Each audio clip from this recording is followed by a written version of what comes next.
أعوذ بالله من الشيطان اللعين الرجيم بسم الله الرحمن الرحيم الحمد لله رب العالمين الصلاة والسلام على أشرف الأنبياء والمرسلين سيدنا أبي القاسم محمد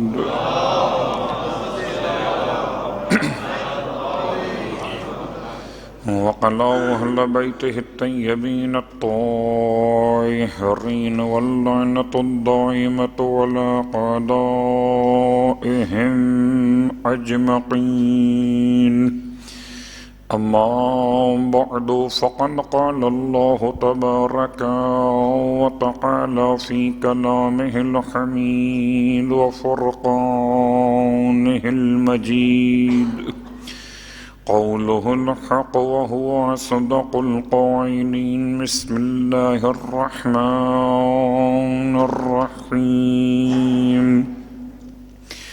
ليس البر بأن تأتوا البيوت من ظهورها ولكن البر من اتقى وأتوا البيوت من أبوابها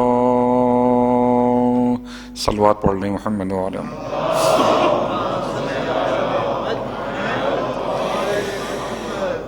تمام تعریفیں خالق ارض و سما کے لیے اور تمام ہدیہ درود و سلام باعث خلقت ارض و سما کے لیے الحمدللہ الذی جعلنا من المتمسکین بالقرآن العظیم واجعلنا من المتمسکین بولایت علی بن ابی طالب علیہ السلام اللہم صلی علی محمد عظم اجورنا واجورکم بمصابنا بالحسین علیہ السلام وجعلنا وإياكم إن شاء الله من الطالبين بثأره مع وليه الإمام المهدي من آل محمد عليهم السلام اللهم صل على محمد اللهم اجعلنا عندك وجيها بالحسين عليه السلام في الدنيا والآخرة اے خدا ہمیں نام حسین کی عزت عطا فرما، دنیا میں بھی اور آخرت میں بھی۔ خدا کا لطف و کرم ہے، اس کا احسان ہے، جتنا بھی شکریہ ادا کیا جائے وہ بہت کم ہے کہ اس نے ایک موقع اور دیا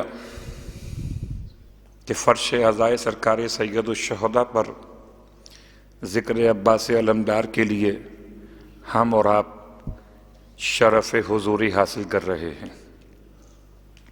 یقیناً کسی انسان کے لیے نہیں معلوم کہ کون سی رات اس کی آخری رات ہوگی۔ موت کی کیفیت تو اپنے مقام پر حالت یقین میں ہے، اور وقت موت انسان کے علم میں نہیں ہے، تو سوائے شکر پروردگار کے اور کیا اپنے اختیار میں ہے؟ زندہ اٹھے تو غنیمت ہے، زندہ رہے تو غنیمت ہے، فرش عزا پر آئے تو مال غنیمت ہے۔ میں آپ سے پھر التماس کروں گا، اس سے پہلے کہ میں بات کو آگے بڑھاؤں، اپنے آپ کو سمیٹ لیجئے تاکہ ہم اپنے اتحاد کا عملی مظاہرہ کریں۔ صلوات پڑھیں محمد وآل محمد پر۔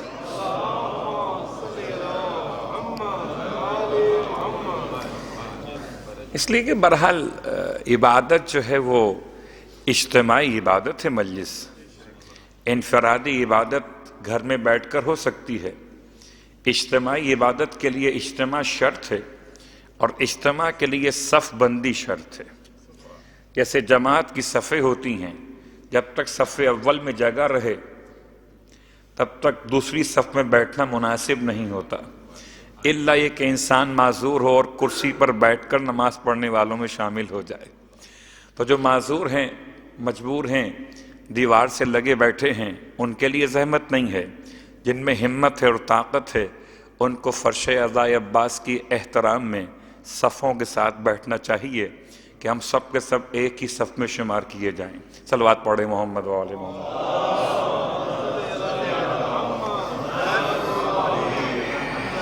سامعین محترم، حاضرین گرامی قدر، آپ کی خدمت معظم میں ایک طالب علم کی حیثیت لیے ہوئے محرم کی 11 تاریخ سے لے کر مسلسل عنوان حیات طیبہ عباس علمدار علیہ الصلاۃ والسلام اور سورہ مبارک البقرہ کی آیت نمبر 189 جو روز تلاوت ہو رہی ہے اور کبھی کبھی ترجمہ بھی کیا جاتا ہے، آئیے آج اپنے اور آپ کے ثواب میں اضافے کے لیے اس کے ترجمے سے اپنے آپ کو معطر کرتے ہیں کہ بے شک قرآن ایسا زندہ معجزہ ہے کہ اصل آیت پڑھیں تب بھی، ترجمہ پڑھیں تب بھی حیات ہی حیات سمجھ میں آتی ہے، اور ہر مرتبہ ایک نئی کیفیت ہے تلاوت قرآن کرنے والوں کے لیے، اور کسی اور کو سمجھ میں آئے کہ نہ آئے مگر مولائے کائنات علی ابن ابی طالب علیہ السلام کے چاہنے والوں کے لیے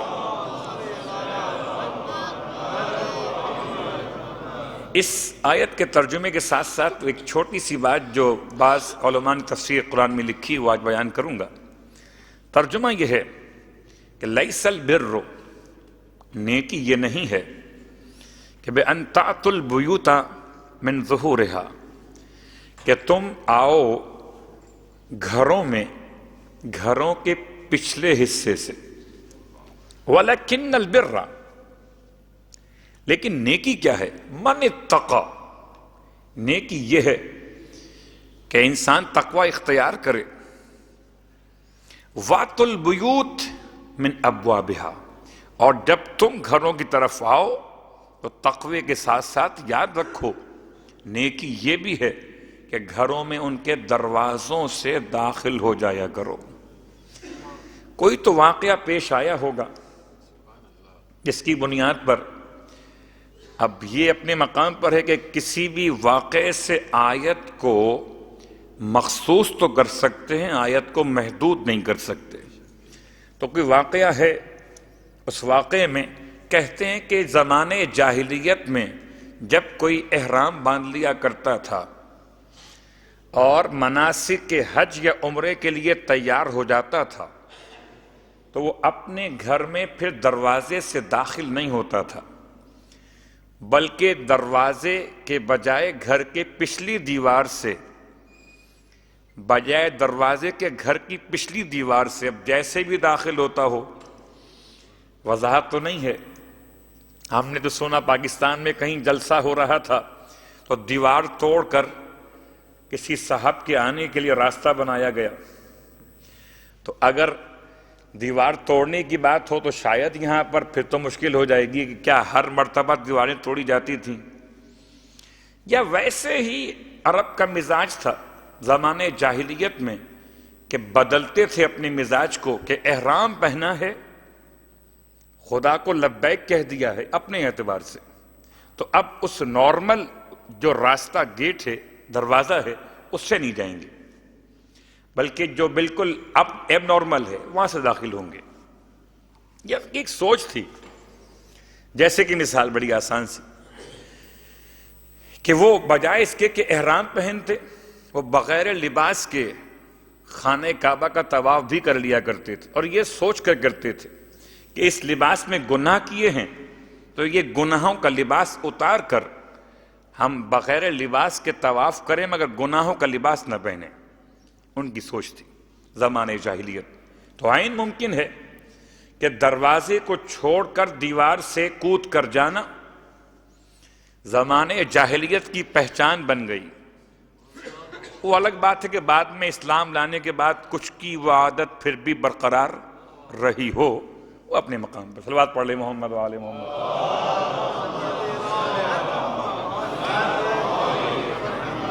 لیکن قرآن مجید فرقان حمید نے کسی کا نام نہیں لیا، زمانے جاہلیت کے مسائل کو اتنی خوبصورتی کے ساتھ حل فرمایا کہ تقوی اور نیکی کیا ہے کہ انسان گھروں میں داخل ہو، احرام ہو نہ ہو، مناسک ہوں نہ ہوں، جب بھی گھر میں داخل ہو تو گھر کے دروازوں سے داخل ہو۔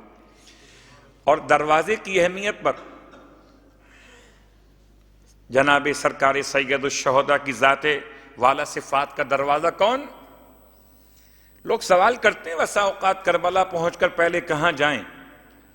تو دروازے سے آئیں تو پہلے عباس کے روضے سے ہو کر آئیں۔ اگر دروازے سے آنا ہے تو پہلے عباس علمدار کے روضے سے ہو کر آئیں۔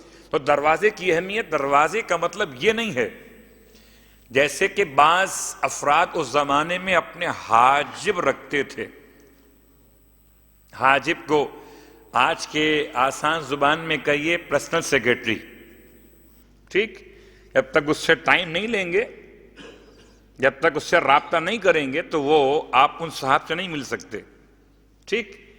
تو یہ شخصیت کا ایک اظہار ہے، یہ اپنی بڑائی کا ایک انداز ہے، یہ اپنی اہمیت کا ایک اعلان ہے کہ ہم اتنے بڑے ہو گئے، اتنے صاحب اہمیت ہو گئے کہ ہم سے اب کوئی براہ راست نہیں مل سکتا۔ ہم سے ملنے کے لیے گیٹ کون سا ہے؟ فلاں صاحب ہیں، پہلے ان سے ملو، ٹائم لو ہم سے ملنے کا، پھر ہمارے پاس آنا۔ تو حاجب نہیں ہے حضرت عباس علمدار، مولا حسین کے حاجب نہیں ہیں، دروازہ ہیں۔ دروازہ اور حاجب میں فرق، صلوات پڑھیں محمد و آل محمد، کیا ہے؟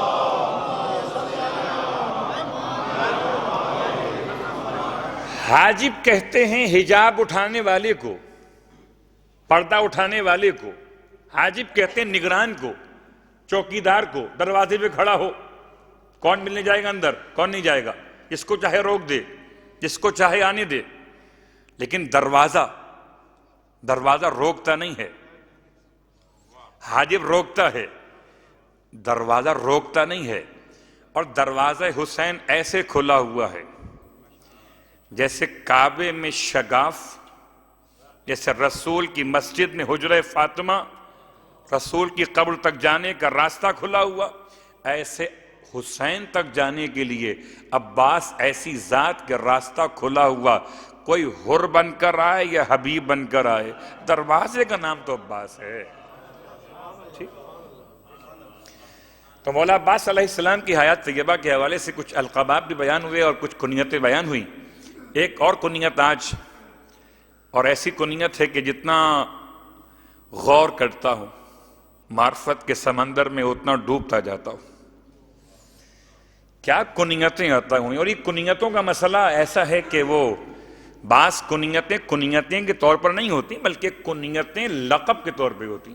جیسے ابو تراب، یہ کنیت نہیں ہے، شکل کنیت ہے، کنیت نہیں ہے، لقب ہے، لقب ہے۔ چونکہ تراب کوئی ولدیت کے نام سے نہیں ہے کہ کوئی بیٹا تراب ہو تو ابو تراب ہو، تو ابو تراب کنیت کی شکل میں ہے مگر ہے لقب۔ ایسے مولا عباس کی ایک کنیت شکل کنیت میں مگر ہے لقب، ابو الفرجہ، یا بعض کتب میں ابو فرجہ۔ فرجہ کسے کہتے ہیں؟ وہی جو آپ بار بار پڑھتے ہیں، اللہم صلی علی محمد وآل محمد وعجل کشادگی۔ ابو الفرجہ جو کشادگی کا مرکز ہے اسے عباس کہتے ہیں، جو کشادگی کی بنیاد ہے اسے عباس کہتے ہیں، جو کشادگی کا مالک ہے اسے عباس کہتے ہیں۔ جتنے ابو کے ترجمے لغت سے ملیں اور شایانہ شان عباس علمدار ہوں، قبول کرتے جائیے۔ اور القابات میں قمر، بنی ہاشم، یہ مولائے متقیان علی ابن ابی طالب علیہ السلام کا دیا ہوا لقب ہے۔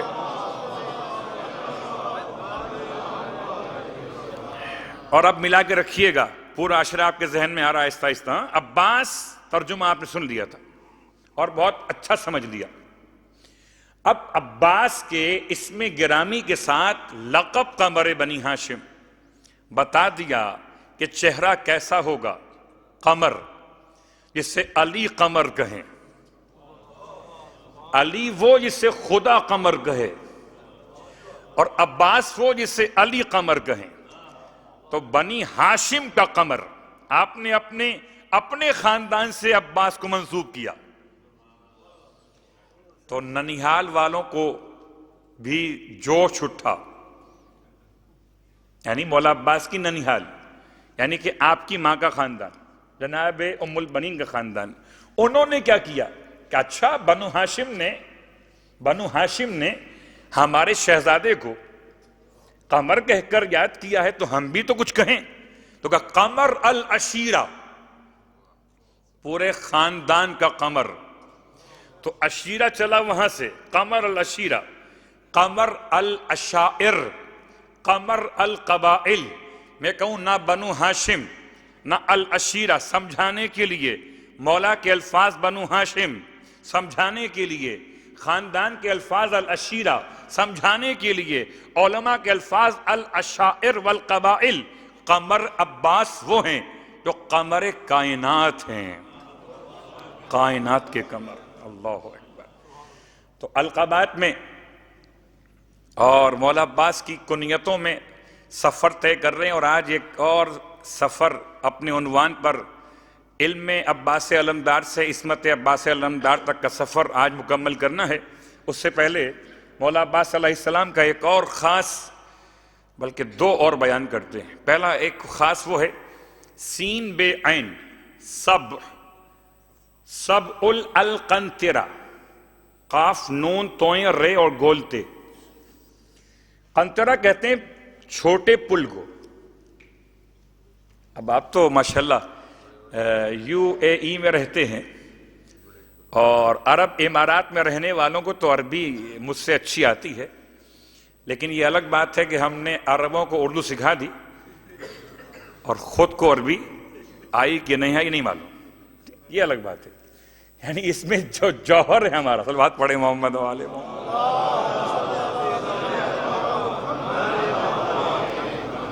تو القنطرہ کہتے ہیں چھوٹے پل کو، ایسا پل جو نہر پہ بنا ہوا ہو یا دریا پہ بنا ہوا ہو، اور ایک طرف کنارے سے لے کر دوسرے کنارے تک انسان کو عبور کرنے کے لیے وسیلہ ہو، اسے کہتے ہیں القنطرہ۔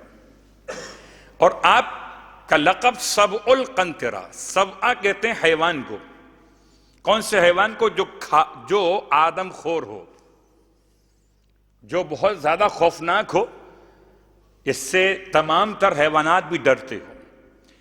لیکن یہاں مراد حیوان نہیں ہے، یہاں لفظ وہ لیا ہے جس کا خوف تمام کے لیے واضح ہے، اور مراد وہ لیا ہے جس کا ادب سب کے لیے نمایاں ہے۔ لفظ لیا خوف سے، شخصیت لی ادب سے، اور مل کے عباس بنا دیا۔ تو سبع القنطرہ مولا عباس کا لقب ہے۔ یہ کب ملا اور کس نے دیا؟ جنگ نہروان، بغداد سے چند فرسخ کے فاصلے پر نہروان کا علاقہ، اور نہروان خارجیوں سے مقابلہ مولا کائنات کا، ٹھیک، خوارج سے، اور خوارج سے مقابلے کے لیے خوارج کی طرف سے جو دباؤ ہے، جو پریشر ہے، اس کے لیے مولا متقیان علی ابن ابی طالب علیہ السلام کا ایک انداز،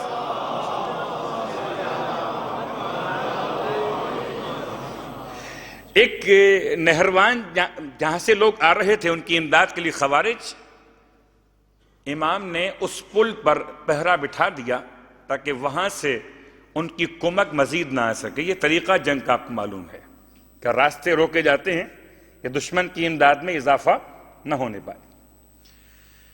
تو مولا نے اس پل پر بٹھا دیا پہرا، جس پل سے اس بات کا امکان تھا کہ خوارج کے گروہ مولا کائنات کے لشکر کے مقابل آ جائیں گے، بعض باہر سے آنے والے، اور پہرے دار بنایا عباس علمدار کو، عباس کو بنایا پہرے دار۔ اللہ اکبر، پل پر کھڑے ہوئے مولا عباس، اور اب مولا کائنات کا فرمان ہے، خبردار عباس، کوئی بھی خارجی عبور کرنے نہ پائے، کوئی بھی خارجی پل کو عبور کرنے نہ پائے۔ مولا عباس کی شان جنگ نہروان، کربلا تو ہم نے بہت سنی ہے مگر نہروان، ابھی جمل باقی، صفین باقی ہے۔ جنگ نہروان میں مولا عباس کی ڈیوٹی لگ گئی۔ اب مولا کائنات جب نماز کا وقت ہوا تو آپ نماز کے وقت کے لیے آپ وضو فرما رہے تھے کہ ایک گھوڑے سوار نے آ کر مولا کائنات کی خدمت میں یہ پیغام دیا، یہ خبر پہنچائی کہ خوارج نے پل عبور کر لیا ہے، خوارج نے پل عبور کر لیا ہے، اور جو ناکہ بندی ہم نے کی تھی وہ ختم ہو گئی ہے۔ مولا کائنات جیسے وضو کر رہے تھے کرتے رہے، سر اٹھا کر بھی نہ دیکھا۔ اتنا اطمینان تھا کہ محافظ عباس ہے، اتنا اطمینان تھا۔ حالانکہ یہ ایک بڑی خبر تھی، صلوات پڑھے محمد و آل محمد پر، بڑی خبر تھی۔ جیسے وضو کر رہے تھے وضو کرتے رہے۔ وہ کہتا ہے کہ مولا خوارج کا حملہ ہو گیا ہے اور خوارج سر پہ پہنچنے والے ہیں۔ امام نے وضو سے جب فارغ ہوئے تو اطمینان کے ساتھ سر کو اٹھا کے ارشاد فرمایا، نہ میں نے کبھی جھوٹ بولا اور نہ میرے حبیب نے مجھ سے کبھی جھوٹ بولا۔ خوارج میں سے 10 سے زیادہ زندہ نہ بچیں گے اور میرے لشکر کے ساتھیوں میں سے 10 سے زیادہ شہید نہ ہوں گے۔ اور اتنا جملہ ارشاد فرما کے مولا خاموش ہو گئے۔ کہتے ہیں مولا کے ساتھ بھی تو ایسے ایک آدھ آئی جاتے تھے نا جو سوچتے تھے بڑی باتیں کرتے ہیں مولا، چلو دیکھ کر آتے ہیں جا کر ہوا کیا ہے۔ ایک صاحب ان میں بیٹھے ہوئے تھے کہ اتنی بڑی خبر لے کے مخبر لے کر آیا ہے اور مولا اتنی آسانی کے ساتھ فرما رہے ہیں جیسے کچھ ہوا ہی نہیں ہے۔ وہ اپنا گھوڑا دوڑاتا ہوا گیا نہر تک، نہروان، اور نہر پر بنے پل کو دیکھا اور پھر واپس آ کر امام کی بارگاہ میں کہتا ہے، مولا صدقتا، آپ نے سچ فرمایا تھا، ناکہ ویسے ہی مضبوط ہے، عباس اب بھی کھڑے ہوئے ہیں۔ صلوات پڑھ لے محمد و آل محمد۔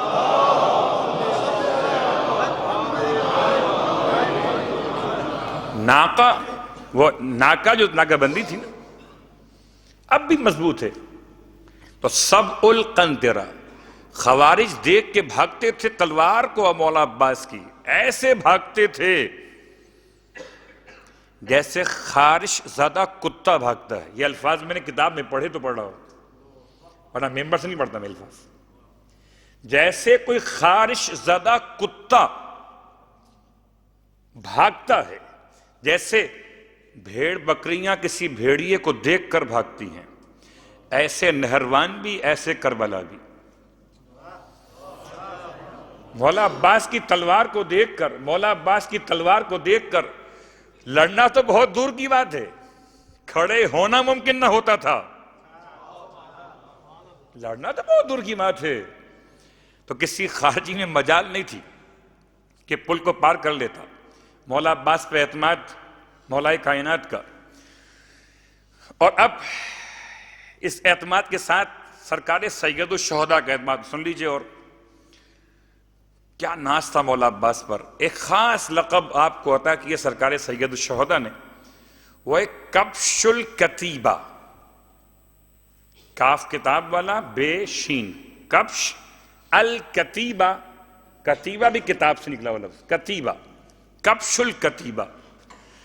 کیا شان ہے مولا عباس کی۔ فرماتے ہیں عباس کبش و کتیبتی، ترجمہ کیا ہے اس کا؟ کبش کہتے ہیں ویسے لغت کے ترجمے کے لحاظ سے گوسفند کو، کبش کہتے ہیں لغت کے لحاظ سے، لیکن وہ لغت الگ، اب اس معنی کو منتقل کیا گیا دوسرے معنی کی طرف۔ وہ معنی کیا ہے؟ اس معنی کو سمجھنے کے لیے یہ سمجھیں کہ شہنشاہ ایران، یعنی جو اس زمانے میں نوشیروان عادل کا زمانہ، جو کسریٰ کہلاتے تھے ایران کے حکمران، تو اپنے ایک حکیم سے سوال کیا تھا اس نے، یہ بتاؤ کہ شجاعت کسے کہتے ہیں؟ اس نے کہا شجاعت قوت قلب کو کہتے ہیں، شجاعت قوت قلب کو کہتے ہیں۔ پلٹ کر بادشاہ ایران کہتا ہے ایسا کیوں نہیں کہتا تو؟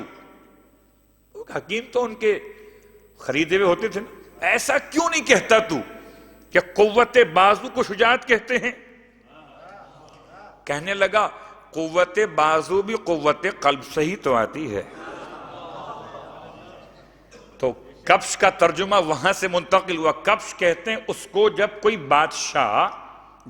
بادشاہ میدان جنگ میں خود لشکر کی قیادت کرتا تھا تو اسے کبش کہتے تھے۔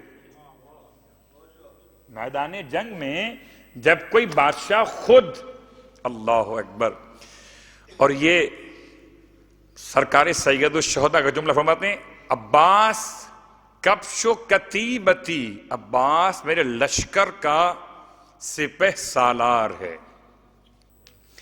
اردو میں الفاظ نہیں ہیں، لہذا یہی الفاظ ملے، سپہ سالار۔ اللہ اکبر، یہ لفظ چھوٹا نہیں ہے، نہ آدم سے لے کر خاتم تک کوئی کربلا جیسی فوج بنی ہے، اور نہ خاتم سے لے کر قیامت تک کوئی کربلا جیسی فوج بنے گی۔ اب ایسی فوج کے سپہ سالار کو اب باصلوات پڑھے محمد و آل محمد، اتنا بڑا مقام۔ پہلے اہمیت سمجھے نا کہ وہ سپہ سالار تو ٹھیک ہے، بہت ساری جنگیں ہوئی ہیں اسلام کی، اور بہت ساری جنگوں میں بڑے بڑے نمایاں افراد سپہ سالار رہ چکے، لیکن جیسے عباس سپہ سالار، کبش و کتیبتی، عباس میرے لشکر کا سپہ سالار ہے۔ کبش و کتیبتی، کتیبہ میں لشکر، کبش مانے سردار، لشکر کا سردار ہونا ہی چاہیے تھا کہ سرکار سید الشہداء خود میدان کے اندر ہیں، آپ خود ہوتے سپہ سالار۔ لیکن دو ہی اہم ترین عہدے تھے لشکر کے، اور مولا حسین نے دونوں ہی عباس کو دے دیے، سپہ سالاری بھی اور علمداری بھی۔ تو حامل اللواء بھی یہی اور کبش کتیبہ بھی یہی۔ فرماتے ہیں عباس کبش و کتیبتی و خزانتی، عباس میرے لشکر کا سپہ سالار اور میری کمان بھی عباس۔ اللہ اکبر۔ وَسُرِّيٌّ قومی، بلکہ میری قوم کا ایسا سردار جو سخی ہے وہ عباس۔ پھر فرماتے ہیں بل اعز حصونی، بلکہ میرا مضبوط ترین قلعہ عباس ہے۔ اللہ اکبر۔ سرکار سید الشہداء جن الفاظ سے مولا عباس کو یاد کر رہے ہیں، پڑھتے جائیے اور معرفت عباس کو اپنے اندر سموتے جائیے، کتنا بڑا مقام ہے۔ اللہ اکبر۔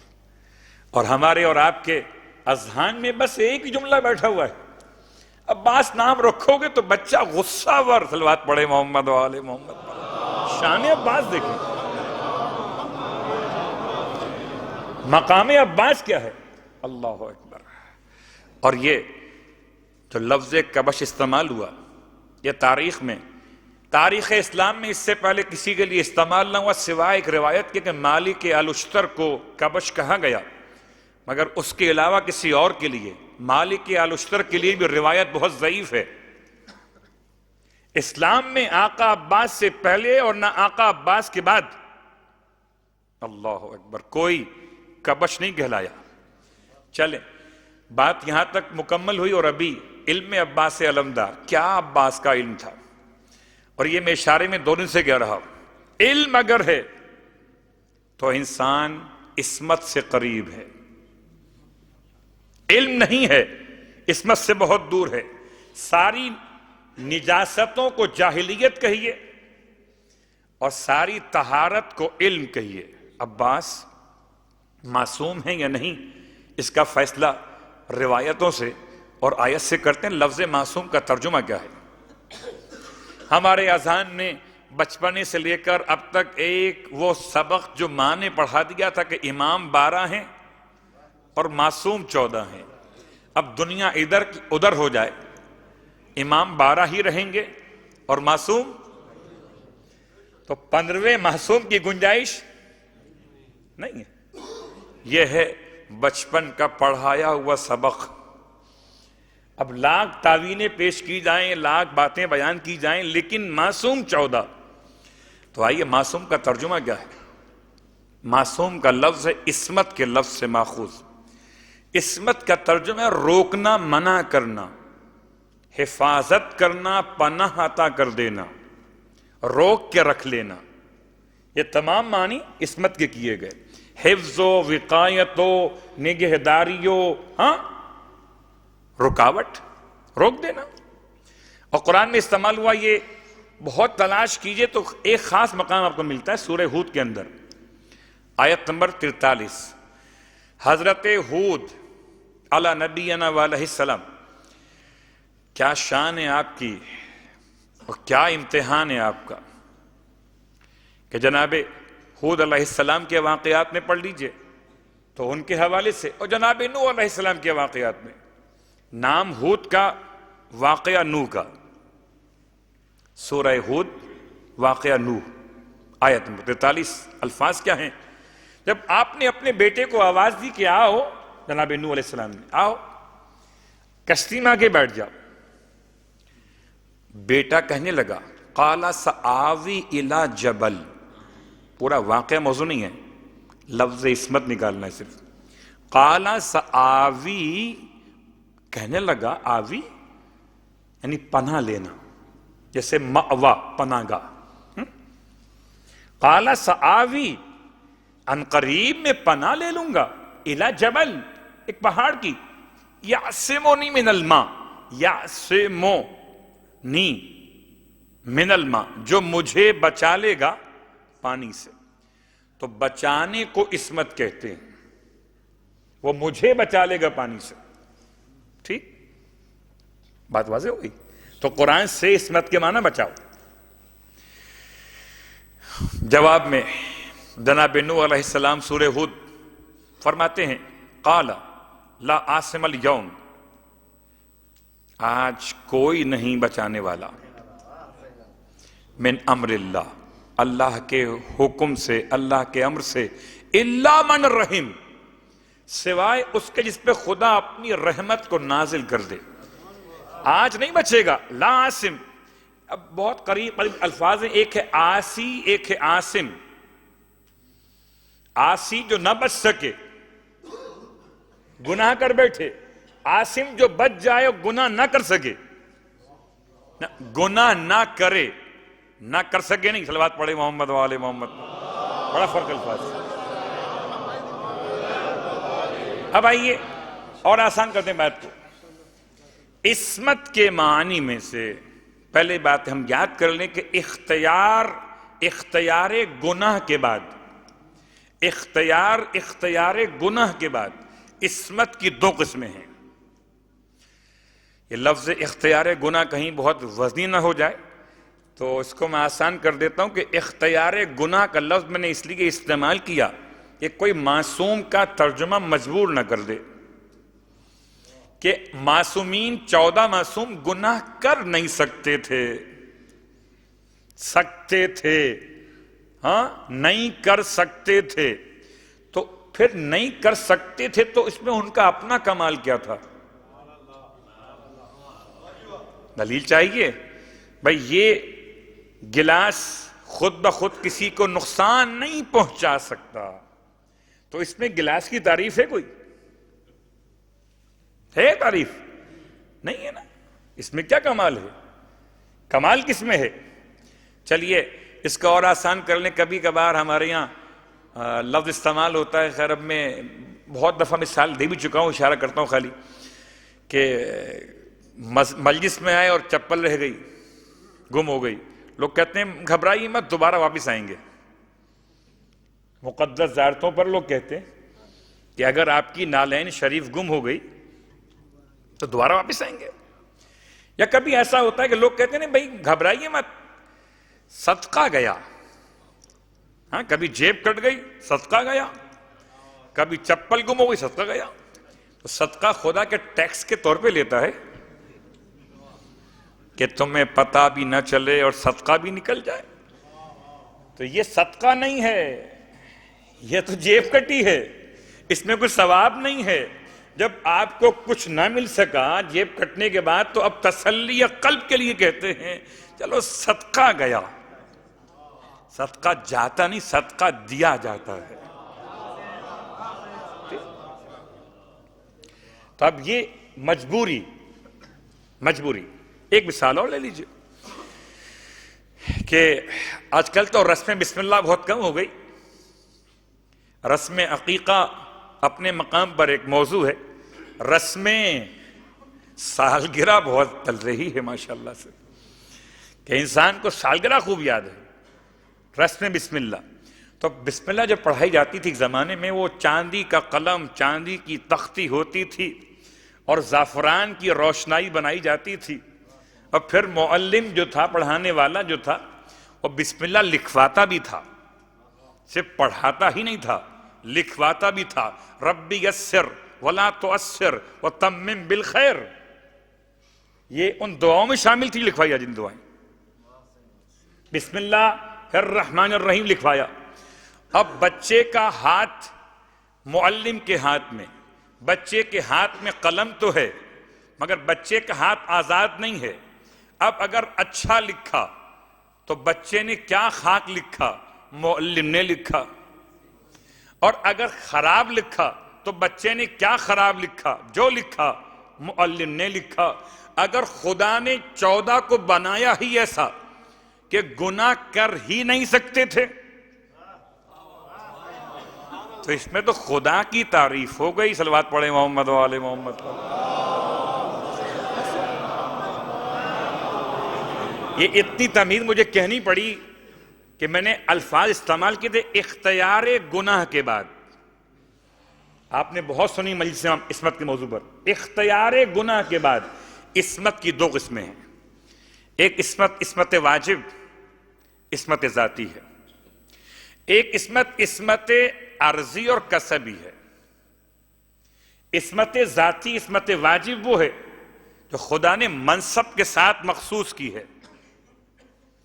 اور اسی عصمت ذاتی اور عصمت واجب کے لیے وہ بہترین معیار ہے کہ آنے والی امہات المومنین میں سے ایک ایسی ماں آگے بڑھی ہیں کہ جو واقعاً اس قابل ہیں کہ انہیں چادر میں داخل کیا جائے، مگر جب چادر تطہیر کے قریب پہنچی ہیں اور پھر سوال کر رہی ہیں کہ یا رسول اللہ کیا میں بھی چادر میں داخل ہو سکتی ہوں؟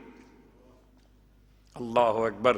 بات یہ ہے کہ حدیث قصہ کی روایت ماؤں سے سنی جائے تو اچھی بات لگتی ہے. مفتی محمد نعیم نے بھی پاکستان میں جو لکھا تھا آرٹیکل ابھی عاشور کے حوالے سے جو جنگ اخبار میں تھا، اس میں بھی حدیث قصہ کا حوالہ ام المومنین جناب عائشہ سے دیا گیا. صلوات پڑھیں محمد و آل محمد.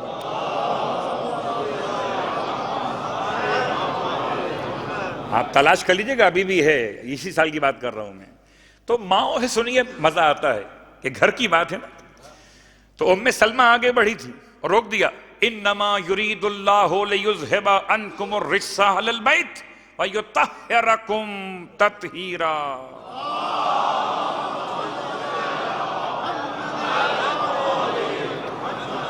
جو اس چادر کے نیچے، اور اس چادر کے نیچے 5 نہیں تھے، پھر 14 تھے، 14 بھی نہیں تھے، 15 تھے. جبرائیل امین نے باہر کھڑے ہو کر سلام کیا تھا، باہر کھڑے ہو کر خدا کا آدھا پیغام سنایا تھا کہ خدا نے زمین کیوں بنائی، یہ سنایا تھا باہر کھڑے ہو کر. پھر لی تھی اجازت، اور جب ملی تھی اجازت تو اندر آ کر پڑھا تھا. اب خدا کہتا ہے، وہی دیتا ہے کہ انما یرید اللہ. اب خدا کہتا ہے، وہی دیتا ہے، اور وہی کیا ہے کہ انما، سورہ مبارکہ الاحزاب آیت نمبر 33. یہ عصمت عصمت ذاتی کہ خدا نے ذات کو معین کیا ہوا ہے، اور عصمت واجب ایک عصمت صغری سے آپ کہیے وہ کیا ہے کہ وہ عصمت ایسی ہے جو کسبی ہے، جو عارضی ہے، صفت کے طور پر ہے، کسب کی گئی ہے۔ اس مقام پر بہت سارے افراد حامل ہوئے، ان بہت سارے افراد کی ایک مثال کافی ہے، جس نے کبھی زندگی بھر شرک نہ کیا ہو، جس نے کبھی زندگی بھر گناہ نہ کیا ہو، جس نے کبھی باوجود قدرت گناہ کے، باوجود قدرت ترک اولا کے کبھی ترک اولا بھی نہ کیا ہو، وہ مقام عصمت صغری ہے۔ میں کہتا ہوں مولا معصوم 14 تو امام ہیں، نبی ہیں، عصمت تو ہونی تھی کمال عباس کا کہ نہ نبی ہیں نہ امام ہیں پھر بھی معصوم ہیں۔ اللہ، تو عصمت صغری پہ شہزادے علی اکبر کو لیجئے، عصمت صغری پر شہزادے قاسم کو لیجئے، عصمت صغری پر جناب زینب کبریٰ کو لیجئے، عصمت صغری پر ان تمام خاندان اہل بیت کے افراد کو لیجئے جو از اول تا آخر اطاعت خدا میں کبھی کوئی سانس ایسی نہیں لی کہ سانس ہو اطاعت خدا نہ ہو۔ ٹھیک، عصمت صغری تو مولا عباس معصوم، اور ایسے معصوم آپ کہیں گے دلیل چاہیے، یہ تو بات تھی خطابت کی، آئیے دلیل سن لیجئے۔ ایک دلیل تو امام رضا علیہ السلام کا اپنی بہن کو یاد کرنا ہے نا، من زار المعصومۃ بقم فلہ الجنہ، فرماتے ہیں جو شخص المعصومہ کی زیارت کرے قم جا کر فلہ الجنہ، اس کے لیے جنت ہے۔ جس سے معصوم کہہ دے معصومہ، تو اس کا مطلب یہ ہوا کہ ایک اختیار خدا کا ہے معصوم بنانے کا، ایک اختیار خود معصوم کا ہے معصوم بنانے کا۔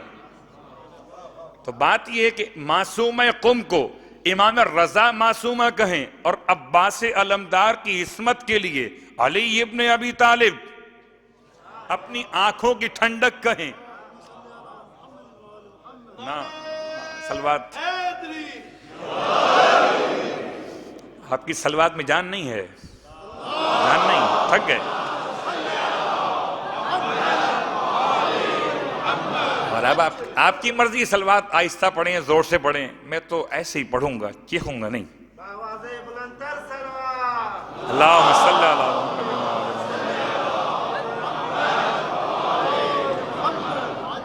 سرکار سید الشہداء کا جملہ سن لیجئے، اور پھر آپ کی زیارت سے استفادہ دو جملے اور۔ سرکار سید الشہداء نے کربلا کے میدان میں جناب عباس علمدار کو ایک خاص الفاظ سے نوازا۔ وہ خاص الفاظ کیا ہے اور کب نوازا؟ محرم کی 9 تاریخ عصر کا وقت ہے، عصر کا مطلب شام کا وقت ہے، نہ کہ نماز عصر، شام کا وقت ہے، مغرب سے پہلے کا۔ اور لشکر یزید نے، اب جملہ تو پورا یہ ہے کہ وہ عمر ابن سعد اپنے ساتھیوں کے ساتھ نہر فرات میں مصروف تھا نہانے دھونے میں کہ خبر خط کے ذریعے پہنچی ہے، شمر لے کر آیا ہے، اور قتل حسین کے حوالے سے ایک ذمہ داری کو معین کیا گیا ہے۔ پوری بات ابھی سنی ہوئی۔ محرم کی 9 تاریخ جیسے ہی خط پہنچا وہ سب کام چھوڑ چھاڑ کے باہر آ گیا اور تیار ہو کے اپنے لشکر میں اعلان کیا، چلو۔ اس کے الفاظ کیا تھے؟ عمر سعد کے الفاظ کیا تھے؟ کہتا ہے، اے خدا کی فوج، لشکر یزید کو کہتا ہے، اے خدا کی فوج، چلو کہ تمہیں جنت کی بشارت ہو۔ محرم کی 9 تاریخ روز تاسوعا جنگ ہو جاتی، پورا لشکر امٹ کے آ گیا، اور ایسے آیا کہ گھوڑوں کی ٹاپوں کی آوازیں بیبیوں کے خیمے تک پہنچنے لگی. جب کم از کم 30,000 یا 80,000 یا لاکھ سے اوپر کا لشکر، اور بھی روایات ہیں، تو 30,000 بھی اگر کم از کم کہوں میں تو 30,000 گھوڑوں کے دوڑنے کی آواز ہلائے گی نہیں میدان کو. اور یہ آپ سن چکے کہ اتنی دھول اٹھی ہے کہ سورج کی روشنی غائب ہو گئی. کربلا ریتیلا علاقہ ہے نا، صحرائی علاقہ ہے، ٹیلے وہاں پائے جاتے ہیں. 9 محرم، اور سرکار سید الشہداء نے یہ ذمہ داری مولا عباس کو دی. فرمایا، الفاظ آپ نے سنے بھی ہوں گے، پڑھے بھی ہوں گے، ماشاءاللہ صاحب علم بیٹھے ہوئے ہیں. اور مولا عباس کے روزے پر مسلسل لگا ہوا ایک بینر، اور ایسا بینر جو بہت نمایاں ہے، اتنا نمایاں ہے کہ بالکل خاص ایوان تلا، جو مرکزی داخلے کا راستہ سونے کا بنا ہوا برآمدہ، اس کے باہر لگا ہوا ہے. اس پہ لکھا ہوا ہے، ارکب نفسی انت یا اخی. جنہوں نے پڑھا ہے ان کو یاد ہوگا، ورنہ جا کے آپ کربلا لائیو دیکھ لیجئے گا. ارکب نفسی انت یا اخی، یہ جملہ استعمال کیا مولانا نے کب؟ جبکہ 9 محرم شام کو لشکر یزید نے بغیر کسی اناؤنسمنٹ کے امام کے خیموں کی طرف حملہ کرنے کا پورا ارادہ کر لیا، اور چاروں طرف سے امام کے خیام کو گھیر لیا گیا. محرم کی 9 تاریخ امام نے عباس کو فرمایا، عباس ارکب، سوار ہو جاؤ گھوڑے پر. ارکب، سوار ہو جاؤ. سوار کس پر؟ گھوڑے پر. بے نفسی انت، میری جان تجھ پہ قربان ہو جائے. بے نفسی انت، تو جس کے لیے مولا کائنات فرمائیں کہ میری آنکھوں کی ٹھنڈک عباس، اور قیامت کے دن اللہ اکبر، اور سرکار سید الشہداء فرمائیں، ارکب انت بنفسی یا اخی، سوار ہو جا بھائی، میری جان، حسین کی جان تم پہ قربان ہو جائے. جاؤ، جا کے پوچھ کر آؤ کہ یہ لوگ کیا چاہتے ہیں، یہ کیوں چلے آتے ہیں یہاں پر. پھر پورا واقعہ آپ کے علم میں، خالی ایک جملہ تھا یہاں سے آپ کو بیان کرنا تھا. اور چلیں بات کو یہاں تک پہنچاتے ہوئے مولا عباس علیہ السلام کے عصمت کے حوالے سے ایک جملہ اور سن لیجئے. امام جعفر صادق علیہ السلام کی روایت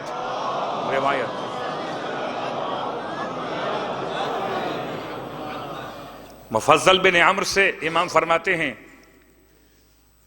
کہ ہمارے چچا عباس علمدار میں خصوصیتیں خدا نے ایسی رکھیں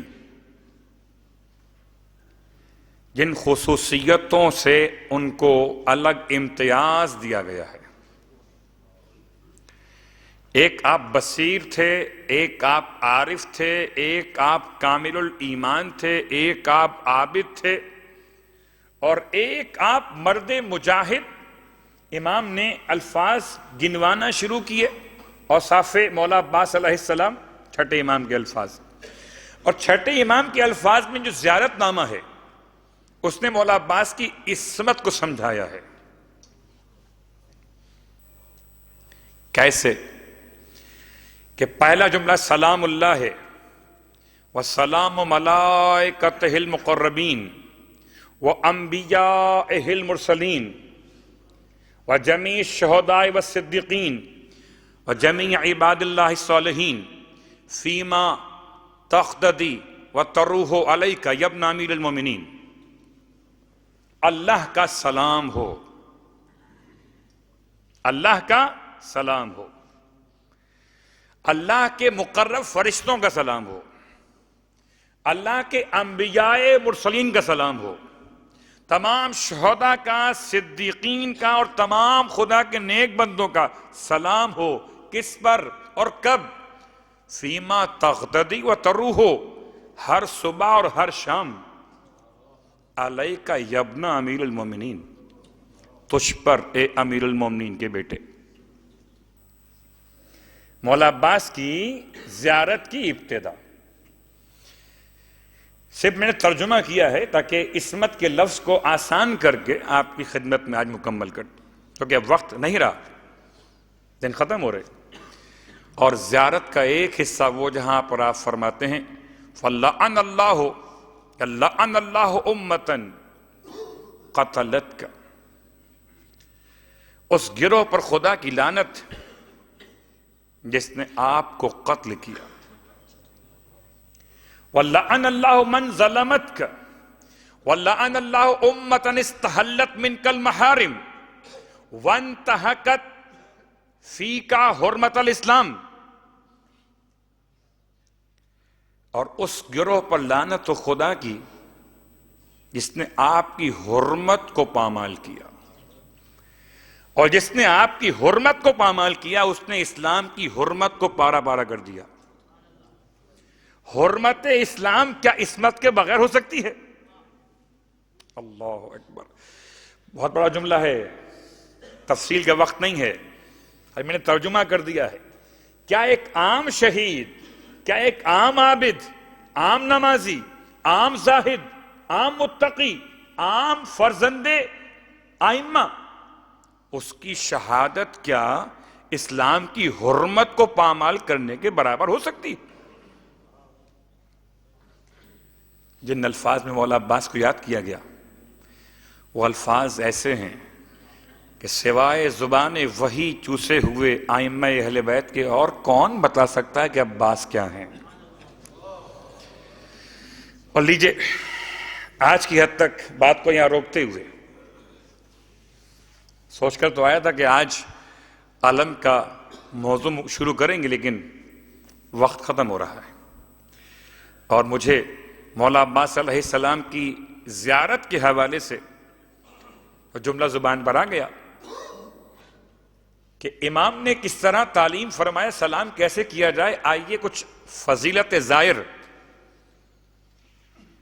ایک مرتبہ پھر سنیں، بہت بار سنا، کیونکہ ایصال ثواب بھی آج کی مجلس میں شامل ایک ایسے زائر کا جو کربلا میں دفن ہوا، زائر بھی اور کربلا مدفن بھی، اسے کہیے نور علی نور۔ زائر واپس پلٹ کے آیا نہیں ہے۔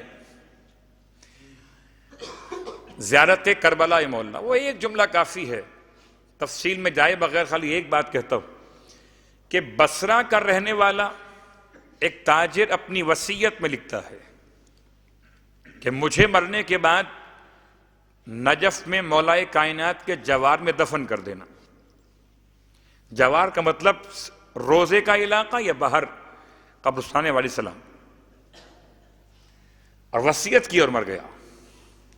اس کے لواحقین نے اس کی وصیت پر عمل کیا، اس کے انتقال کے بعد اسے لے کر چلے، اور ادھر مولائے متقیان نے حالت خواب میں آ کر اپنے خداموں سے کہہ دیا کہ اسے ہمارے قرب و جوار میں دفن نہ ہونے دینا جو میت بصرہ سے فلاں کی آ رہی ہے، کہ وہ اس قابل نہیں ہے کہ ہمارے جوار میں رہ سکے۔ خداموں نے کہہ دیا آمنا صدقنا، بالکل درست مولا، دفن نہیں ہوئے پہ وہ۔ اور ایسا نہیں ہے، آج بھی ایسا ہی ہے۔ مولا کا رابطہ اپنے روزے کے خدام سے کتنا قوی ہے اس کو ہم اور آپ سمجھ نہیں سکتے۔ ٹھیک، تو وہ جنازہ چلا وہاں سے، اور جس دن آنا تھا اس دن نہیں پہنچ سکا، کچھ لیٹ ہو گیا، تاخیر سے پہنچا، اور جب تاخیر ہو گئی جنازے کو آنے میں تو پھر ایک رات اور پھر خواب میں خداموں سے آ کر مولا نے اب اپنے بیان کو یوں فرمایا کہ دیکھو اب وہ دوبارہ جنازہ اب پہنچے گا، اور اب جب آئے گا تو اسے بڑے احترام سے ہمارے جوار میں دفن کروا دینا۔ خداموں کی کیفیت ہے، مولا سے خواب میں بھی سوال کر سکتے ہیں، ویسے رابطہ بھی رہتا ہے۔ رو کر کہا کہ مولا پہلے منع کیا تھا آپ بہتر جانتے ہیں. اگر آپ ارشاد فرمائیں تو ہمارے علم میں اضافہ ہوگا کہ اس کا کون سا عمل ایسا ہے کہ جو اب آپ کہتے ہیں کہ وہ آپ کے جواب میں دفن کیا جائے احترام کے ساتھ. فرمایا اس کا عمل تو کوئی ایسا نہیں، البتہ اس کے لواحقین نے جب نجف کا راستہ اختیار کیا بصرہ سے تو بجائے نجف آنے کے کربلا سے ہو کر آ رہے. اور کربلا کی جو خاک اڑتی ہے، لوگ کہتے ہیں نا خاک شفا، خاک شفا، خاک تربت کہاں سے لائیں گے؟ کربلا کی عام مٹی جو اڑ رہی کربلا میں، خاک کربلا، خاک شفا نہیں، خاک کربلا اس کے کفن پر گری ہے. مٹی اڑتی ہے ہوا کے اندر، جیسے ہی خاک کربلا اس کے کفن پر گری، خدا کی رحمت کو جوش آیا. جس کے کفن پر کربلا کی مٹی گر جائے اس پر کیسے عذاب کیا جائے. روایتیں بہت ساری ہیں کربلا میں دفن ہونے کی فضائل کے اندر، لیکن وقت نہیں ہے. بس اتنا ہی کافی ہے کہ ہماری اور آپ کی ایک پہچان ہے کہ جب کبھی ذکر کربلا آتا ہے تو آنکھوں میں آنسو کیوں آ جاتے ہیں. ذکر کاظمین آئے آنکھوں میں آنسو نہیں آتے فوراً، جب تک کہ بغداد پر سید کے جنازے کی غربت بیان نہ کی جائے. لفظ مشہد سنے تو آنکھوں میں آنسو راس نہیں آتے.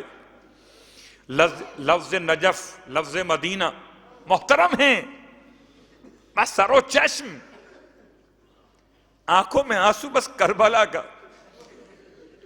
اور جب کوئی عراق جاتا ہے تو کیا کہتا ہے؟ کربلا جا رہا ہوں. جاتا عراق ہے، نجف بھی جائے گا، کاظمین بھی جائے گا، سامرہ بھی جائے گا، لیکن نام کربلا کا. رونے والوں، کربلا میں دفن ہو جانا اور ہماری اور آپ کی آنکھوں میں ذکر کربلا پر آنسو کا نکل آنا، یہ دونوں اس بات کی علامتیں ہیں کہ پہنچی وہیں پہ خاک جہاں کا خمیر تھا. کربلا کی مٹی سے اہل بیت اطہار کے جسم مقدس بنائے تھے خدا نے. کربلا کی مٹی سے اہل بیت اطہار کے جسم مقدس بنائے گئے تھے، اور جو مٹی اس کے بعد اللہ نے روکی تھی اس سے صاحبان ایمان کے اجسام کو بنایا تھا. اس لیے کربلا کا ذکر سنتے ہیں تو آنکھوں میں آنسو آ جاتے. اور چلیں، آپ کی آنکھوں میں آنسو آئے ہیں، ان آنسوؤں پر شکر خدا ادا کرتے ہوئے چلیں عباس علمدار کے اس خاص کیفیت کو بیان کریں. 21ویں ماہ رمضان کی شب ہے، ماتم دارو، اور مولائے کائنات کے سر اقدس پر رومال بندھا ہوا ہے. آخری رات ہے، جی بھر کے شہزادیوں نے باپ کو دیکھا ہے. کبھی باپ کے سر زخمی کو دیکھتی ہیں، کبھی آنے والے حالات و واقعات میں کربلا کی مصائب کو دیکھتی ہیں. جناب زینب کبریٰ قریب آئی تھیں بابا کے اور فرمایا بابا آپ میرے لیے کسی بھائی کا انتخاب کیجئے کہ جو میرا مونس اور غمگسار مددگار ہو. امام نے ارشاد فرمایا سارے بھائی تمہارے ہیں. یہ سب کھڑے ہوئے، اشارہ کیا مولا حسن حسین کی طرف. سر جھکا کے زینب کہتی ہیں بابا یہ دونوں بھائی تو میرے سید و سردار ہیں، یہ تو میرے امام ہیں، میں ان کی خدمت کروں گی، میں ان کی جانثاری، میں ان کی ہمدردی کروں گی. کوئی ایسا بھائی مجھے دیجئے جو میری جانثاری کر سکے، جس پر میری حفاظت کی ذمہ داری ہو، جس پر مجھے ناز ہو. اللہ اکبر. امام فرماتے ہیں زینب تمہیں اختیار ہے، یہ باقی سارے بھائی کھڑے ہوئے ہیں، جس کو چاہو اپنے لیے ان میں سے منتخب کرو، تمہارے بھائی سب پہ سب ایک جیسے. جناب زینب کبریٰ آگے بڑھی، سارے بھائیوں پہ 4 بھائی تو مولا عباس کی ماں سے ہیں نا، اس کے بعد اور بھائی بھی ہیں، سب کھڑے ہوئے ہیں. سب کو جناب زینب کبریٰ نے دیکھا سب کی آنکھوں سے آنسو جاری ہیں، سر جھکائے ہوئے مولا کی بارگاہ میں کھڑے ہیں۔ ایک مرتبہ نگاہ آ کر رکی عباس پر، رو کر کہا بابا عباس کو، زینب عباس کو مانگتی ہے۔ امام نے عباس کو بلایا اور بلانے کے بعد زینب کو اپنے قریب کیا، شہزادی زینب کے ہاتھوں کو عباس کے ہاتھ پہ رکھ کے کہا عباس آج سے زینب تمہارے حوالے۔ عباس یہ ثانی زہرا ہے، عباس جانثاری میں کمی نہ آنے پائے، عباس فداکاری میں، عباس ہمدردی میں کوئی کوتاہی نہ ہونے پائے، میں نے ثانی زہرا کو تمہارے حوالے کیا ہے۔ عباس کی آنکھوں سے آنسو بہتے ہیں اور واقعاً وہ جملہ یاد آیا جب 10 محرم کو عباس علمدار رخصت ہوئے تھے، جناب زینب کو خبر ہوئی ہے، فرمایا اما فضا میرے بھائی کو بلا کے لائیے۔ جب مولا حسین خیمے میں آئے سلام کر کے فرمایا بھیا اب میں نے سنا ہے کہ عباس بھی رخصت ہو گئے۔ امام نے سر جھکا لیا، ہاں بہن عباس بھی رخصت ہوئے۔ سر جھکا کے حسین روتے تھے، زینب نے رخ کیا نجف کا، بابا بابا آپ نے سچ کہہ دیا تھا۔ امام پوچھتے بہن کیا کہنا چاہتی ہو؟ کہ بابا نے مجھ سے کہا تھا ایک دن ایسا آئے گا زینب تیرے سر سے چادر چھینی جائے گی۔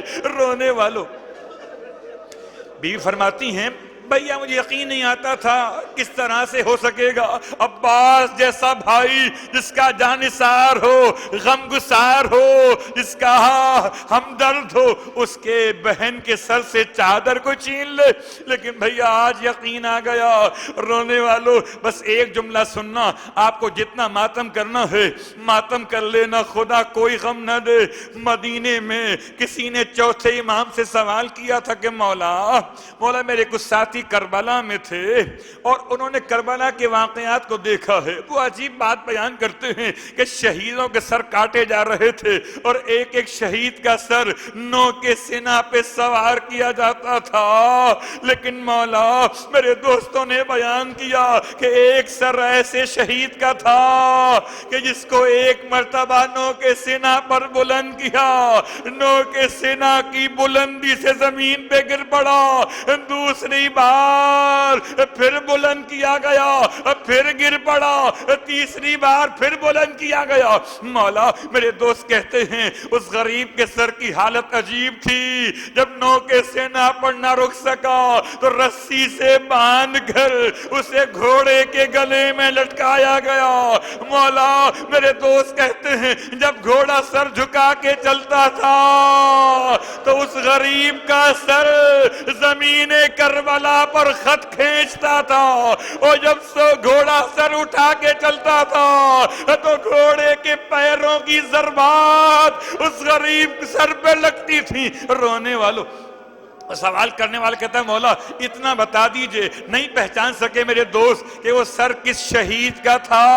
امام سجاد نے دونوں ہاتھوں سے کلیجہ تھام لیا، فرمایا اے سوال کرنے والے تجھے کیا جواب دوں؟ ارے وہ سر میرے چچا عباس نو کے سینہ پر سر بلند ہوتا تھا، ارے میری پھوپھی کا کھلا سر عباس کہاں کٹا۔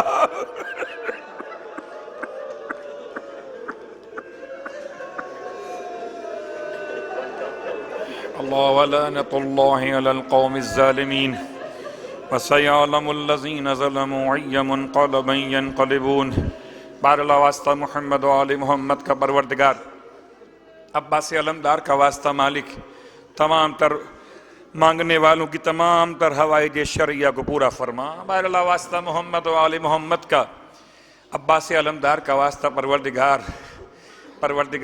جو حاجات لے کر آئے ہیں، خاص طور سے ایک حاجت تو خاص سب کی ہے نا، کہ پروردگار روضہ عباس کی زیارت نصیب فرما دے، پروردگار مولا عباس کی معرفت کی خیرات ہم سب کو نصیب فرما دے، پروردگار در عباس سے کبھی زندگی بھر دور نہ فرمانا۔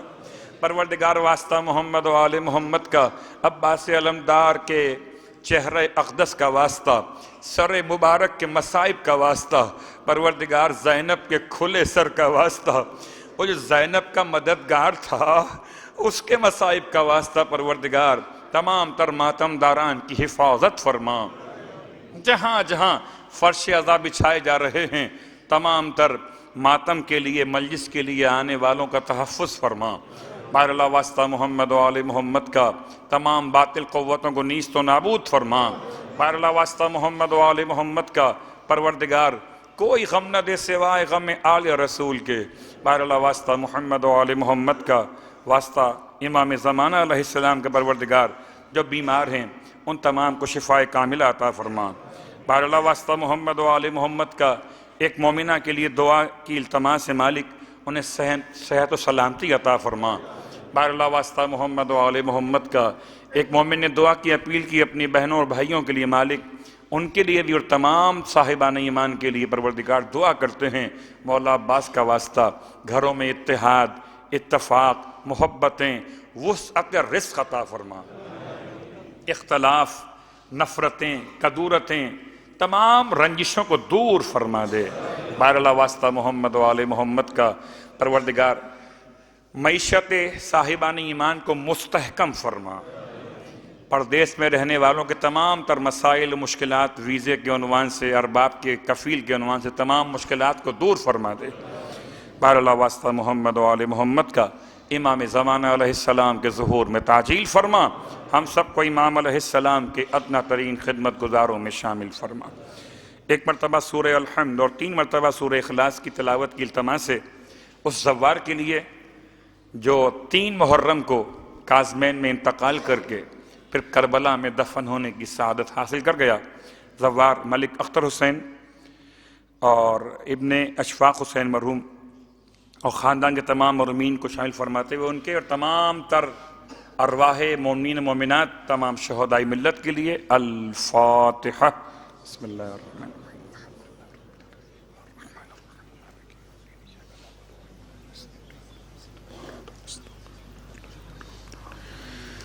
غیر المغضوب علیہم ولا الضالین۔ بسم اللہ الرحمن الرحیم۔ قل هو اللہ احد اللہ الصمد لم یلد ولم یولد ولم یکن له کفوا احد۔ بسم اللہ الرحمن الرحیم۔ بسم اللہ الرحمن الرحیم۔ قل هو اللہ احد اللہ الصمد لم یلد ولم یولد ولم یکن له کفوا احد۔ ربنا تقبل منا انک انت السمیع العلیم بجاہ محمد وآلہ المعصومین برحمتک یا ارحم الراحمین۔